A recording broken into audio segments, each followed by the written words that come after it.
दोस्तों, जुगल sir online classes में आपका हार्दिक स्वागत है। देखिएगा, अब मैं आपको जो है यहाँ पर पाठ जो है इसका 17 तारीख वाले का जो है 17 फरवरी 2020 वाले पेपर का जो है पार्ट 3 जो है वीडियो करा रहा हूँ, क्योंकि मैं 15-15 के ही क्वेश्चंस प्रोवाइड करा रहा हूँ आपको। कारण क्योंकि लेंथी वीडियो ज़्यादा अपलोडिंग में दिक्कत आती है। अभी वैसे भी कोरोना चल रहा है तो आपको पता ही। खैर, बात करते हैं। इलेक्ट्रिशियन यहाँ मेंटेनर पोस्ट है जिसका अपन यहाँ जिक्र कर रहे हैं। ये इलेक्ट्रिशियन मेंटेनर पोस्ट का जो है अपन 17 फरवरी 2020 का अपडेट वाला पेपर है। 9 से 10:30 की शिफ्ट का था जो पेपर मैं हल करा रहा हूँ। ये बाकी चीज़ें यहाँ गिवन है। चलिए अपन आगे बात करते हैं। तो यहाँ मैंने 30 तक 15-15 करके 30 तक तो जो है 2 पेपर हल करा दिए थे। अपन आगे बात करेंगे इसी में ही 31 से चलेंगे। कहाँ से? 31 से। तो 31 नंबर का ये रहा क्वेश्चन आपकी स्क्रीन पर आपके सामने। चलिए देखिएगा, सबसे पहले अपन बात कर रहे हैं यहाँ लिया ACR एक स्विच है। तो यहाँ पर आपको बताना है कि ACR क्या है, कि एक स्विच है लेकिन किस प्रकार का स्विच है, ये चीज़ याद रखना। ACR सबसे पहले तो आपको याद रखना पड़ेगा कि ACR क्या है, मतलब फुल फॉर्म आपसे पूछा जा सकता है।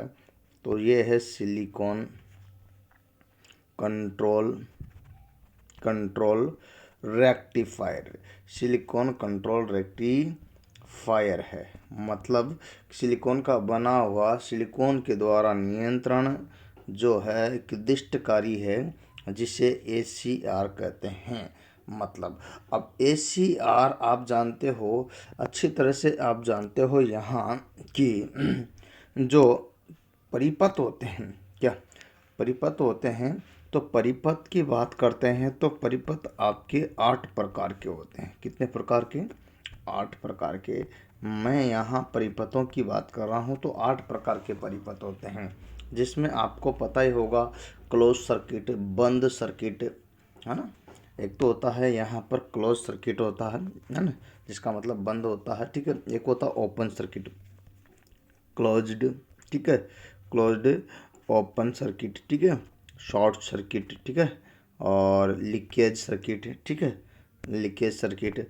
और होता है यहाँ अगला लीनियर। कौन सा? लीनियर। और नॉन लीनियर ये और एक होता है बाईलेटरल। बाईलेटरल जो दोनों दिशाओं में। एक होता है यूनिलेटरल मतलब एक दिशीय।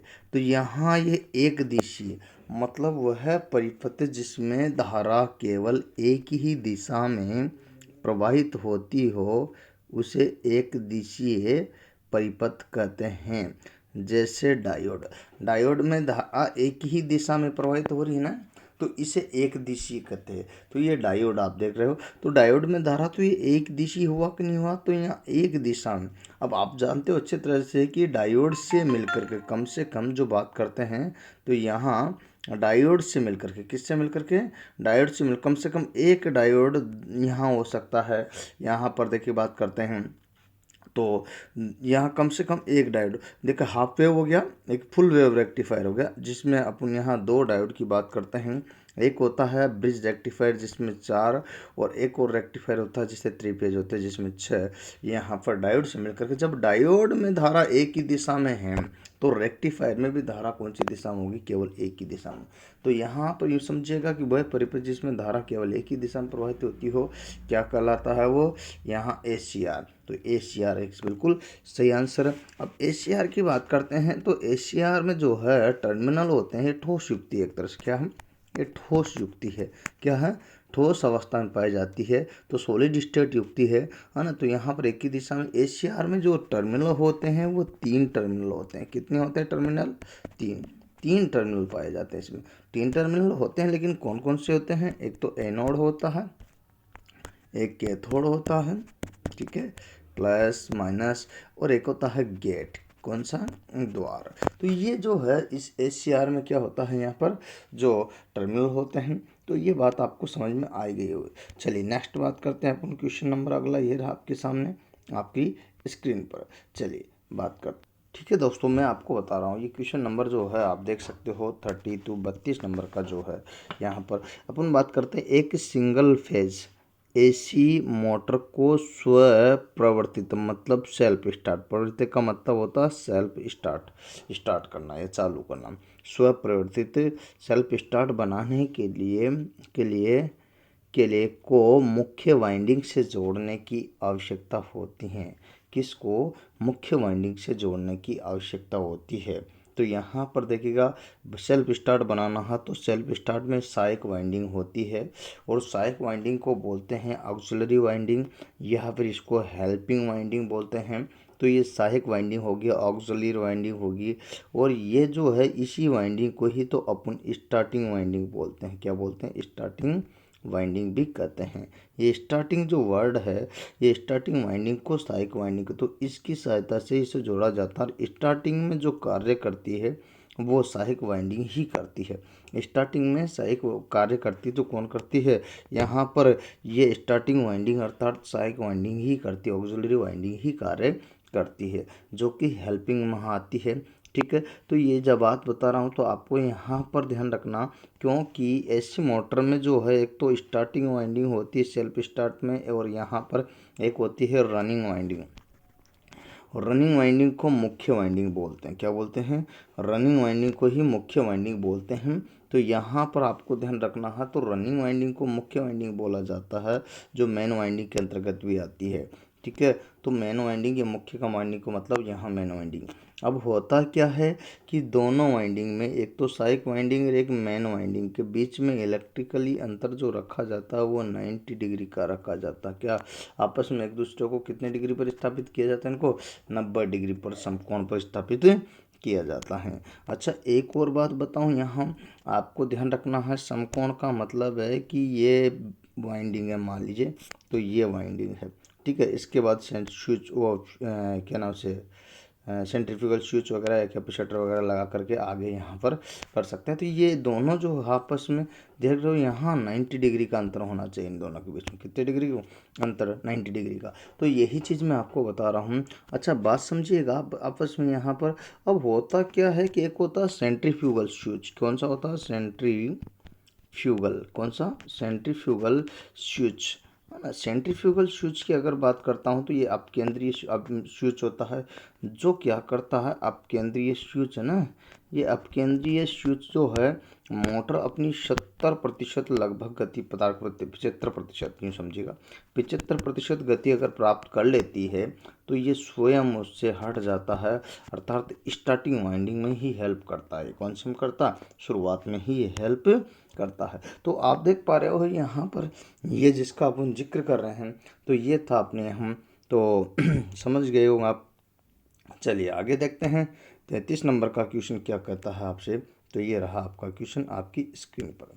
चलिए 33, एक प्रत्यावर्तक मतलब एक अल्टरनेटर के कोर को लेमिनेटेड क्यों किया जाता? मतलब लेमिनेटेड को बोलते हैं यहाँ हम पटलित। क्या? पटलित क्यों किया जाता है? तो ये पटलित करने का क्या उद्देश्य है?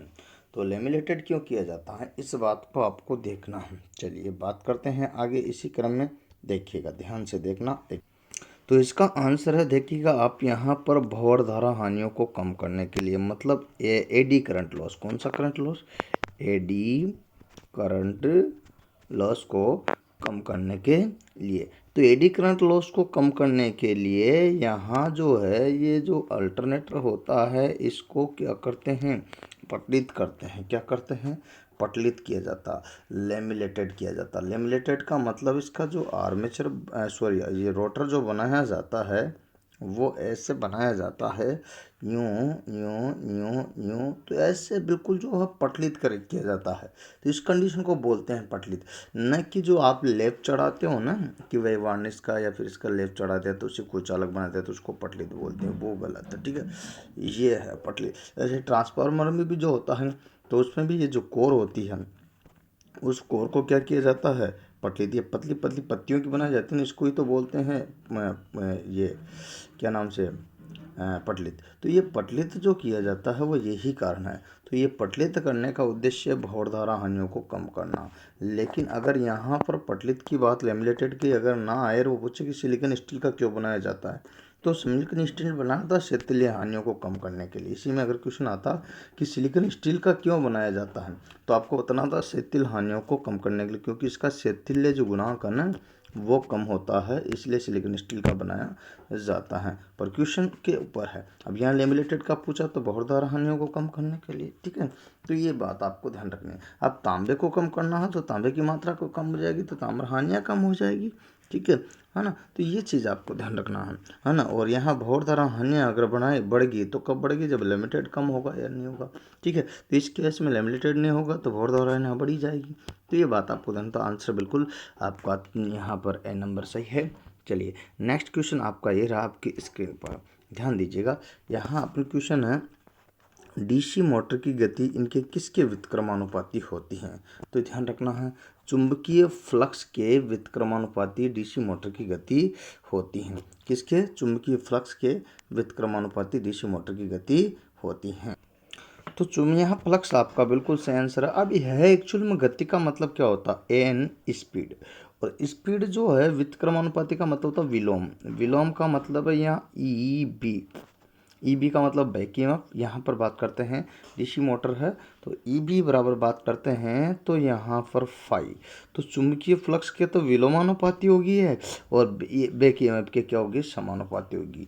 तो यहाँ पर आपको ध्यान रखना है कि यहाँ ध्यान रखिए डीसी मोटर की गति बैक ईएमएफ के समानुपाती एवं चुंबकीय फ्लक्स के विलोमानुपाती अर्थात व्युत्क्रमानुपाती होती है। ये डीसी के लिए थी। अब बात यही, यहाँ डीसी की जगह एसी मोटर दिया होता तो फिर क्या करते, तो एसी मोटर में भी एन स्पीड तो होगी, तो पर स्पीड तो होगी लेकिन क्या होगा, तो यहाँ पर बात करते हैं तो यहाँ पर फ्रीक्वेंसी हो जाएगी, क्या हो जाएगी, फ्रीक्वेंसी बटे में क्या आ जाएगा, पी पोलों की संख्या। तो पोलों की संख्या के विलोमानुपाती एवं स्पीड फ्रीक्वेंसी के क्या होती है, समानुपाती होती है। क्या होती है, फ्रीक्वेंसी के समानुपाती होती है। तो ये एसी के लिए लागू होता है। यहाँ डीसी की जगह क्या आ जाता, एसी। तो ये कंडीशन, अगर यहाँ पर एसी दिया रहता तो यहाँ पोलों की संख्या के विलोमानुपाती होता आंसर। तो ये चीज़ याद रखना है आपको। छोटी छोटी बातें हैं परंतु मोटी है, याद रखिएगा, है ना। तो यहाँ पर ये ध्यान रखना है ना। बैक ईएमएफ आएगा, बैक ईएमएफ क्या होती है, समानुपाती। क्या होती है, समानुपाती या अनुक्रमानुपाती, ठीक है ना, या सीधा अनुपाती, ठीक है ना। चालकों की तो मैंने आपको बता दिया, जब होता जब ऐसी होती, ठीक है ना। पोल्स आपका आ गया ना, है ना, पोलों की संख्या मतलब ध्रुव, ठीक है। तो ये है, यहाँ पर ध्यान रखिएगा, ठीक है। तो ये एसी के लिए होता। चलिए अपन बात करते हैं आगे इसी क्रम में। नेक्स्ट क्वेश्चन आपके लिए ये रहा आपकी स्क्रीन पर, ध्यान दीजिएगा। मैं आपसे क्वेश्चन पूछ रहा हूँ कि यूनिवर्सल मोटर को अन्य किस नाम से जाना जाता है। देखिएगा, सबसे पहले आपको ये क्लियर करना होगा कि यूनिवर्सल मोटर होती क्या है। तो देखिएगा, जिस प्रकार से डीसी सीरीज मोटर होती है ना, जिसका स्टार्टिंग टॉर्क उच्च रखा जाता है और उसको लोड पर चलाया जाता है, उसी प्रकार से यूनिवर्सल मोटर को भी लोड पर चलाया जाता है और इसका स्टार्टिंग टॉर्क उच्च होता है। अतः ये जो है डीसी सीरीज की जगह एसी से चलती तो एसी सीरीज मोटर भी कहलाती है। यूनिवर्सल मोटर को एसी सीरीज मोटर की संज्ञा भी दी गई है। तो ये आंसर होगा इसका, AC series motor.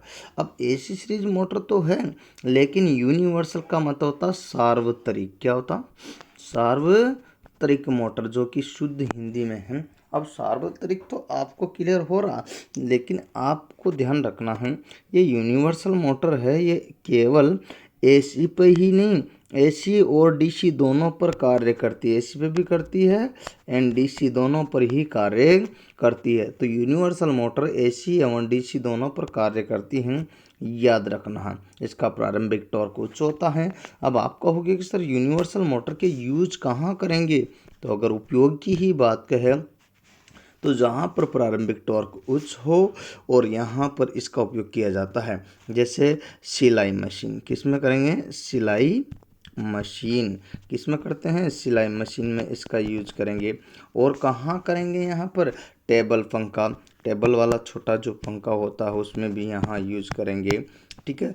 Portable grinder, क्या होता है, पोर्टेबल, इधर उधर ले जा करके जो ग्राइंडिंग करते हैं, पोर्टेबल ग्राइंडर, तो पोर्टेबल ग्राइंडर में भी इसका यूज करते हैं। पोर्टेबल ड्रिल मशीन, पोर्टेबल का मतलब एक स्थान से दूसरे स्थान पर आसानी से ले जाया जा सके, तो पोर्टेबल ड्रिल मशीन है ना, ड्रिल मशीन में भी इसका यूज करते हैं। हेयर ड्रायर, हेयर ड्रायर बालों को सुखाने के लिए भी जो मशीन आती है उसमें भी इसका यूज करते हैं। ठीक है ना। रसोई के उपकरण, कुछ रसोई के जो उपकरण होते हैं ना, रसोई के उपकरण, तो रसोई के उपकरणों में भी यहाँ पर जो है इसका यूज किया जाता है।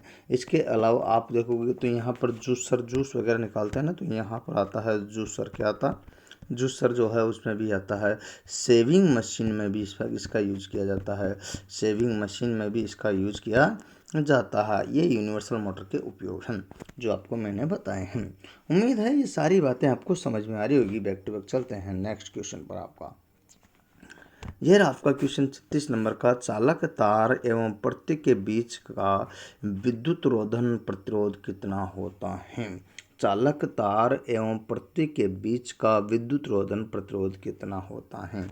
तो देखिएगा यहाँ ये है कितना होगा, तो 50 बटे परिपथ में बिंदुओं की संख्या मेगा ओम में। इसका मतलब ये है कि ये तो क्वेश्चन है पृथ्वी के तार का प्रतिरोध, तो प्रतिरोध कितना होगा, बराबर यूँ समझिएगा प्रतिरोध, इंसुलेशन प्रतिरोध क्या बोल सकते हैं, इंसुलेशन प्रतिरोध यूँ समझिएगा कि कितना होता है 50 भाग कर दिए हैं। और यहाँ पर आएगा परिपथ में बिंदुओं की संख्या, यहाँ पर क्या आएगा, परिपथ में बिंदुओं की संख्या, और यहाँ आएगा मेगा ओम में, किसमें, मेगा ओम में। तो ये चीज़ आपको ध्यान रखनी, इस तरह से ये है आपका बन जाएगा। ठीक है, तो याद रखिएगा। तो यहाँ पृथ्वी के तार, पृथ्वी चालक तार एवं पृथ्वी के बीच का विद्युत रोधन मतलब कुचालक प्रतिरोध कितना होता, तो इतने जितने यहाँ पर 50 रहेगा, और उसमें जितने भी परिपथ में बिंदु दे रखे हैं उनकी संख्याओं पर ये निर्भर करेगा, तो उसी के आधार पर इसका रेजिस्टेंस होगा। ठीक है। अगर बात करते हैं नेक्स्ट क्वेश्चन आपके सामने, तो ये रहा 36 नंबर का। चलिए आ जाइए। तो 36 के बाद 37 नंबर का क्वेश्चन आपके सामने है। यूँ पूछा गया है कि एक मिक्सर, एक मानक फूड मिक्सर की घूर्णन गति कितनी होती है।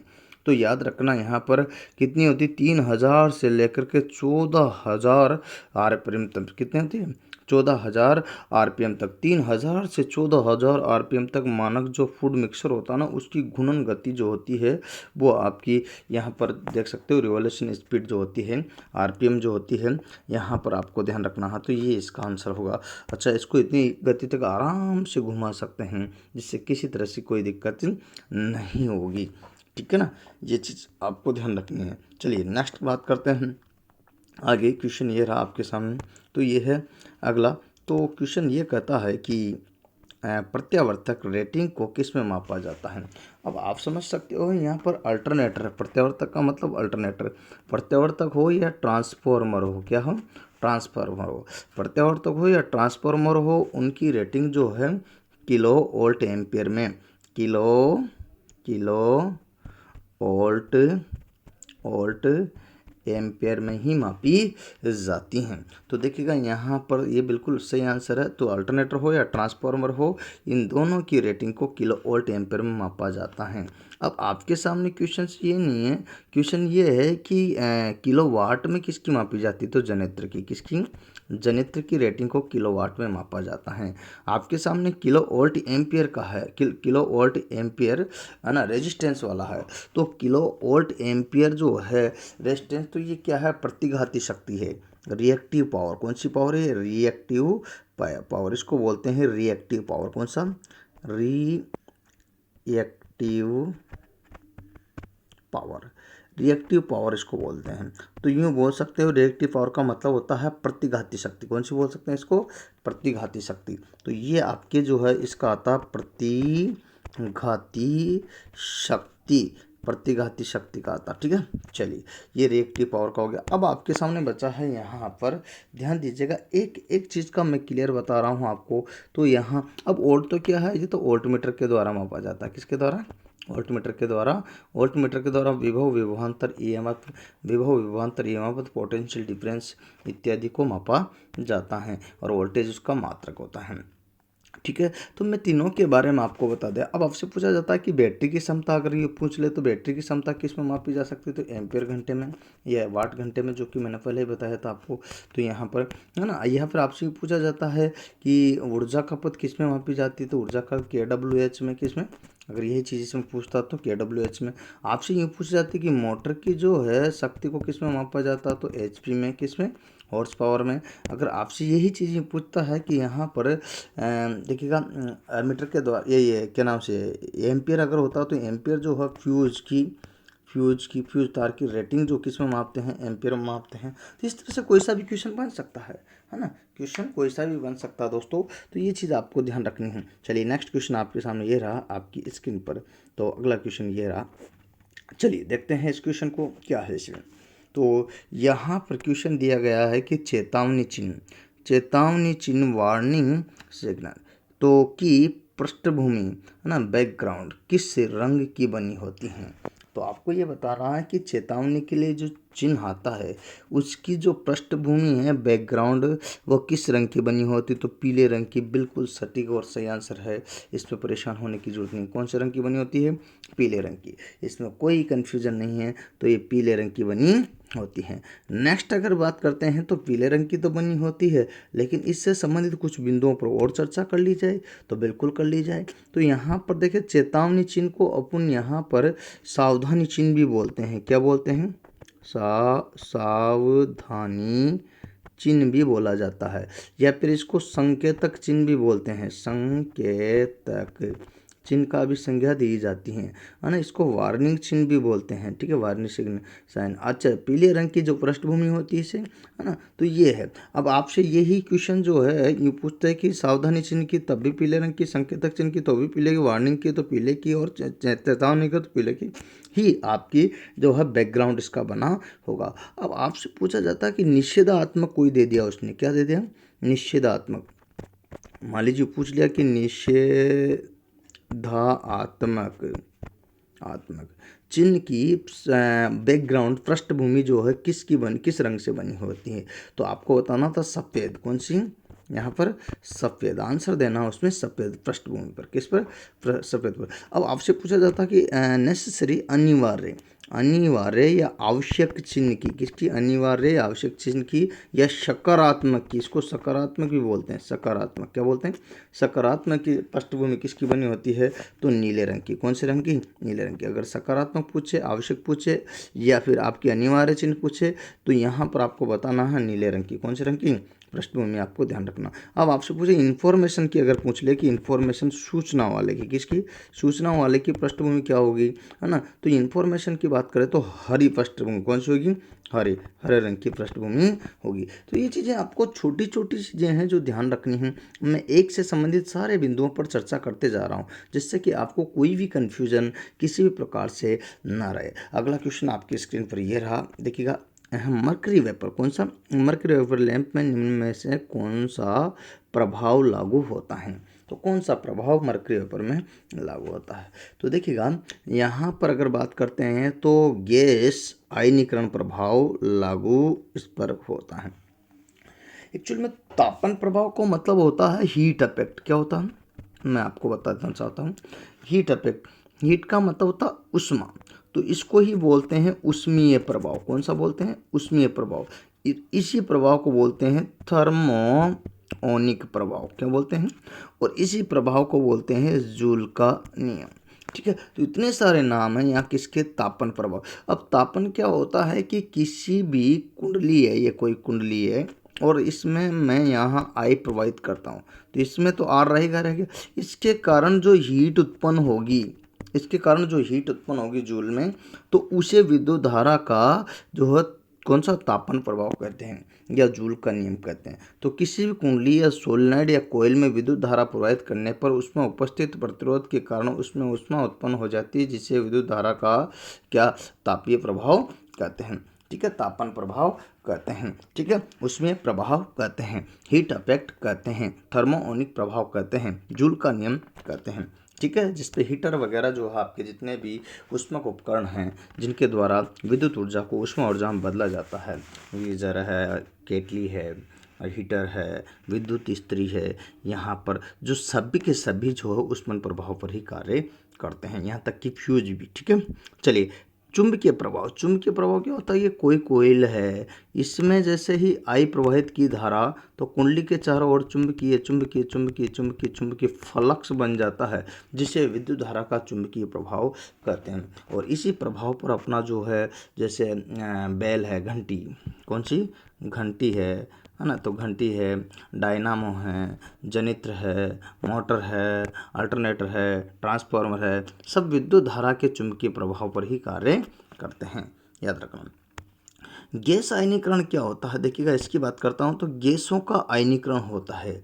तो देखिएगा क्या होता है, जब हाई फ्रीक्वेंसी और हाई वोल्टेज की जब धारा, यहाँ पर ध्यान रखना, तो यहाँ पर दो चीज़ों का, गैसों का क्या होता है कि आयनीकरण होता है, मतलब उनमें क्या हो जाता है, आयनीकरण की क्रिया हो जाती है। और ये मरकरी वेपर जो लैंप होता है ना, जैसे ट्यूबलाइट है ना, मरकरी वेपर लैंप, ट्यूबलाइट का अपन समझ सकते हैं। मरकरी वेपर लैंप एक और आता है, तो यहाँ मरकरी वेपर लैंप में जो गैसों का क्या होता है कि आयनीकरण होता है, इसी परिणाम को अपन गैस आयनीकरण प्रभाव कहते हैं, याद रखिएगा। नेक्स्ट अगर आता है तो रासायनिक प्रभाव। रासायनिक प्रभाव किसे कहते हैं? जैसे जैसे मान लीजिए ये कोई वोल्टामीटर है, बैटरी का पात्र, इसमें अपन यहाँ पर क्या लगा देते हैं हम कि H2SO4 डाल देते हैं, सल्फ्यूरिक अम्ल, क्या डाल देते हैं, H2SO4। तो यहाँ पर सल्फ्यूरिक अम्ल डाल देते हैं, और जब किसी भी रासायनिक विद्युत अपघट्य में विद्युत धारा प्रवाहित की जाती है, तो उसमें उसमें अब वह अपने आयंस जो होता है ना, विद्युत अपघट्य अपने दो अलग अलग आयंस में विभाजित हो जाता है, जिसे विद्युत धारा का रासायनिक प्रभाव कहते हैं। जैसे H2SO4 में दी तो यहाँ पर H जो है 2H में हो जाएगा या प्लस में चल जाएगा। इसके बाद आती है तो यहाँ पर जो है SO4 किस में चला जाएगा, माइनस में। तो इस तरह से जो है इसे विद्युत धारा का कौन सा प्रभाव बोलते हैं, यहाँ क्या बोलते हैं, रासायनिक प्रभाव बोलते हैं। इस पर सेल है, बैटरी है, इसके अलावा जो है धातु शोधन है, धातु शुद्धिकरण है, इलेक्ट्रोप्लेटिंग है, ये सब विद्युत धारा के रासायनिक प्रभाव पर ही कार्य करते हैं। डन, बात समझ में आ गई होगी आपको। मैं सारी की सारी चीज़ें आपको बता रहा हूँ, जिससे कि आपको किसी प्रकार की परेशानी सामना न करना पड़े। डन, नेक्स्ट क्वेश्चन आपके सामने ये रहा आपकी स्क्रीन पर, है ना। तो यहाँ पर देखिए 41 नंबर का, एक नियॉन टेस्टर को किसके द्वारा निर्दिष्ट किया जाता है? एक नियॉन टेस्टर को किसके द्वारा निर्दिष्ट किया जाता है? तो नियॉन टेस्टर का पूछ रहा दोस्तों, तो किसके द्वारा निर्दिष्ट किया जाएगा, वर्किंग पर, किसके द्वारा निर्दिष्ट किया जाता? तो वर्किंग पर। तो कार्यकारी पर इसको क्या किया जाता, निर्दिष्ट किया जाता, कि कार्यकारी पर। अब आपको ये बताना है कि कार्यकारी पर तो किया जाता है, लेकिन क्या कार्यकारी वोल्टेज पर, किस पर है, कार्यकारी वोल्टेज पर निर्भर किया जाता है। तो एक नियॉन टेस्टर को कार्यकारी वोल्टेज पर निर्भर किया जाता है, और ये 500 वोल्टेज तक आसानी से कार्य कर लेता है। ठीक है, ठीक है, बात बता रहा हूँ कि नियॉन टेस्टर जो है ना, जिसे फेज टेस्टर की भी संज्ञा देते हैं, इस नियॉन टेस्टर को फेज टेस्टर भी कहते हैं। इसके द्वारा अपन फेज को चेक करते हैं, कला को चेक किया जाता है, किसका, कलाकों की, भाई विद्युत सप्लाई में कौन सी लाइन में तो फेज है, कौन सी में न्यूट्रल है, इसको चेक किया जाता है। जिसमें ये बल्ब जल जाता है, नियॉन बल्ब, समझ लीजिएगा कि वो आपका क्या है, फेज है, क्या है, वो आपका फेज है। और यही चीज़ इसमें चेक की जाती है, जिसमें नहीं जलता है वो न्यूट्रल है। सीधी सीधी बात है, जिसे फेज टेस्टर, नियॉन टेस्टर कहते हैं, जो कि 500 वोल्ट तक जो है कार्यकारी वोल्टेज पर कार्य करता है। उम्मीद है ये बात आपको समझ में आई होगी। आगे नेक्स्ट इसी क्रम में अपन बात करते हैं। तो यहाँ पर अपन बात करना चाहेंगे, अगला क्वेश्चन ये रहा 42 का, देखिए क्लियर, देखिए इसके, ये रहा घर्षण टेप, फ्रिक्शन टेप, इनमें से किससे बना होता है? यार आप अच्छी तरह से जानते होंगे। घर्षण टेप की अगर बात करते हैं तो पीवीसी से, तो अपने ये जो घरेलू वायरिंग करते हैं ना, वायरिंग है ना, वायरिंग करते हैं, तो घरेलू वायरिंग में इसका उपयोग करते हैं पीवीसी, जिसका मतलब होता है पॉली विनाइल क्लोराइड है ना, क्लोराइड। तो ये होता है। तो इसका मतलब पीवीसी का तो आएगा ही नहीं आएगा, ठीक है, क्लियर हो गया। तो पीवीसी, तो यहाँ इनमें से किसका प्रयोग करते हैं, तो पीवीसी का। लेकिन पीवीसी का यूज कहाँ करते हैं, घरेलू वायरिंग में कुचालक आवरण प्रदान करने के लिए, ठीक है। रबर की बात करते हैं तो इसका उपयोग भी घरेलू वायरिंग में कुचालक आवरण प्रदान करने के लिए, लेकिन वर्तमान में रबर का स्थान पीवीसी ने ले लिया है। अब आता है तनाव के लिए वार्निश संयुक्त कपड़ा, है ना। तो ये तनाव के लिए जो है वार्निश युक्त संयुक्त कपड़ा, तो वार्निश वगैरह करते हैं तो अपने ये आर्मेचर वगैरह में जो है ना, उनके खांचों के बीच में जो है वाइंडिंग लपेटते, तो उनको इंसुलेटर बनाने के लिए करते हैं। अब यहाँ क्वेश्चन है कि घर्षण टेप, अरे भाई आपने ये तार है, ये तार है, और यहाँ इस तार से ऊपर से आपने पीवीसी हटा दी। अब पीवीसी हटा दी तो इसको क्या करना है, जोड़ना है। अब दोनों तारों को जोड़ना है तो एक चिपक जाने वाली टेप लगाते हो आप, क्या लगाते हो, एक चिपक जाने वाली टेप लगाते हो। टेप लगाने के बाद आप फ्री हो जाते हो कि अब इसमें इंसुलेटर लग गया।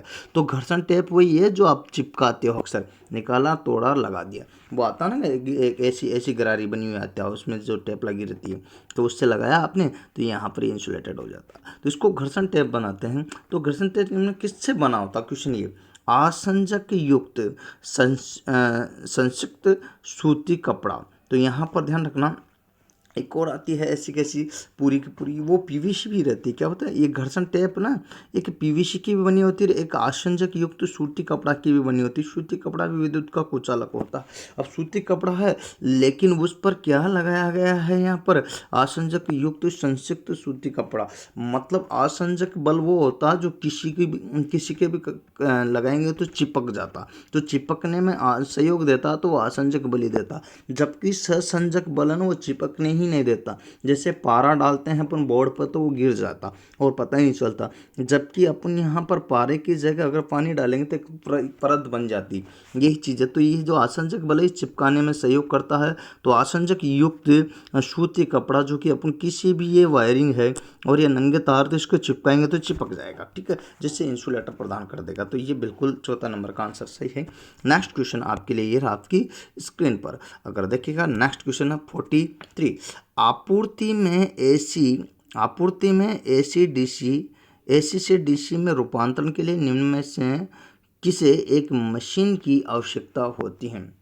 आपूर्ति के एसी से डीसी रूपांतरण के लिए निम्न में से किसे एक मशीन की आवश्यकता होती है। तो किसे एक मशीन की आवश्यकता होती है, ध्यान रखना यहाँ पर। तो मशीन पूछ रहा है, एक मशीन की आवश्यकता होती है, ये बात याद रखना। एसी को डीसी में बदलने के लिए रेक्टिफायर का यूज करते हैं, ये बात तो सत्य है, ध्यान रखना यहाँ पर। और यहाँ क्या इसका यूज नहीं करते कि धातु रेक्टिफायर का, तो इसका भी एसी से डीसी में ही बदलते हैं। लेकिन ये दोनों की दोनों ही मशीनें नहीं है।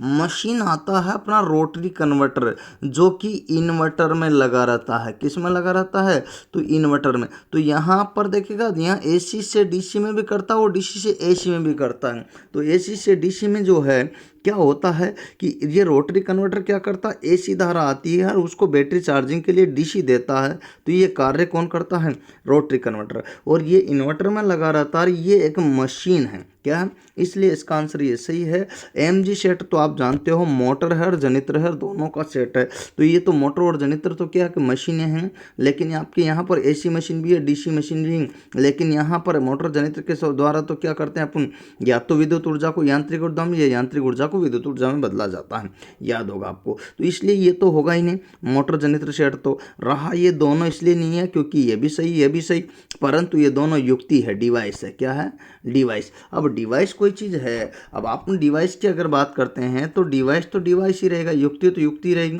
तो ये युक्तियाँ हैं, क्या है, युक्तियाँ दोनों, इसलिए इसका आंसर ये दोनों ना होकर के रोटरी कन्वर्टर बिल्कुल सही आंसर है।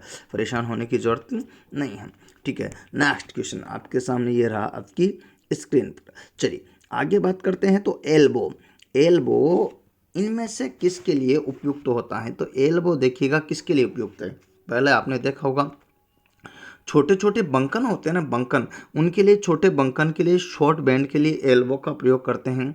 जो कि यहाँ पर अपन को जैसे छोटा बैंड है और वहाँ पर अपन को मोड़ना है थोड़ा बहुत, तो छोटा बैंड है तो उसके लिए अपन को यहाँ पर ये पाइप फिटिंग में भी आता है। किस में आता है, पाइप फिटिंग में ऐसा कैसे अपन इलेक्ट्रिकल फिटिंग में भी आता है, लेकिन ये विशेष तौर से जो है ना अपन वहाँ पर जैसे वो लगाते हैं ना वायरिंग करते हैं तो उसमें मोड़ना है थोड़ा सा, तो उसके लिए गोल जो अपने पाइप वाली वायरिंग आती है ना उसे मोड़ने के लिए छोटे बंकन को क्या करते हैं, एल्बो जो होता है उसके लिए किसका प्रयोग करते हैं, एल्बो का प्रयोग किया जाता है। ठीक है, तो ये चीज़ आपको ध्यान रखनी है। नेक्स्ट क्वेश्चन आपका ये रहा आपकी स्क्रीन पर। चलिए शोल्डर क्वेश्चन ये रहा आपका, शोल्डर को रिकंडीशनिंग करने के लिए कौन सा पदार्थ मिलाया जाता है, मतलब उसको वापस कंडीशन में लाने के लिए कौन सा पदार्थ मिलाया जाता है। तो शोल्डर में टिन और लेड का मात्रा रहती है तो SN प्लस PB, यूँ समझिएगा कि टिन और शीशा की जो है मात्रा रहती है कितनी कितनी रहती है, यहाँ टिन की मात्रा होती है 60 और इसकी होती है 40%, 60-40 का अनुपात होता है। याद होगा टिन 232 डिग्री सेल्सियस पर गल जाता है और ये जो होता है ये 327 डिग्री सेल्सियस पर होता है, 327 पर शीशा। याद रखना इस तरह से जो है आपको ध्यान रखना है। तो ये रिकंडीशनिंग करने के लिए अपन टिन मिलाएंगे, क्या मिलाएंगे, टी, वापस उसको कंडीशन में लाएंगे तो टिन की मात्रा मिलाई जाती है ना। तो कौन सा पदार्थ मिलाई, टिन, लेड मिलाते, अगर टिन ऑप्शन में नहीं होगा तो फिर लेड कर देंगे, ठीक है ना। तो याद रखना जस्ता तो आपके जो है ना लोहे को जंग से बचाने के लिए होता है, लोहे को जंग से या संसारण बोलते हैं, संसारण से बचाने के लिए, कोरोजन से बचाने के लिए जस्ते की परत चढ़ाई जाती है और इस क्रिया को गैल्वेनीकरण, सेरार्डीकरण, यशद लेपन या फिर यहाँ पर जस्तीकरण कहते हैं। क्या कहते हैं, जस्तीकरण करते हैं। इससे लोहे का भार जो है, अब आप ध्यान रखना है यहाँ पर लोहे पर जंग नहीं लगता है। अगर लोहे का भार बढ़ मतलब जंग लग जाता है तो लोहे का भार क्या हो जाता है, वो बढ़ जाता है। क्या होता है, बढ़ जाता है। लोहे पर जंग लग जाने से लोहे का भार बढ़ जाता है। अब तांबा आप जानते हो ये चालकता में जो है दूसरा स्थान है, सेकंड स्थान है।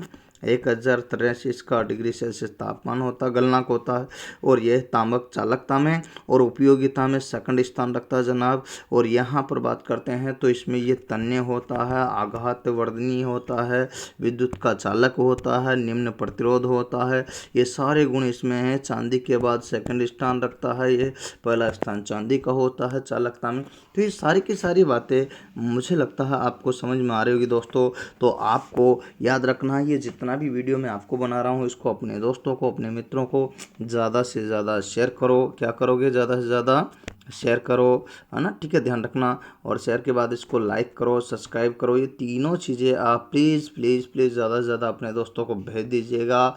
उम्मीद है ये सारी बातें आपको समझ में आ रही होगी, तो आप इसको ये चीज़ें सब फॉलो करोगे। फिर मिलेंगे नेक्स्ट वीडियो के साथ। आज के लिए इतना ही। जय हिंद, जय भारत, वंदे मातरम।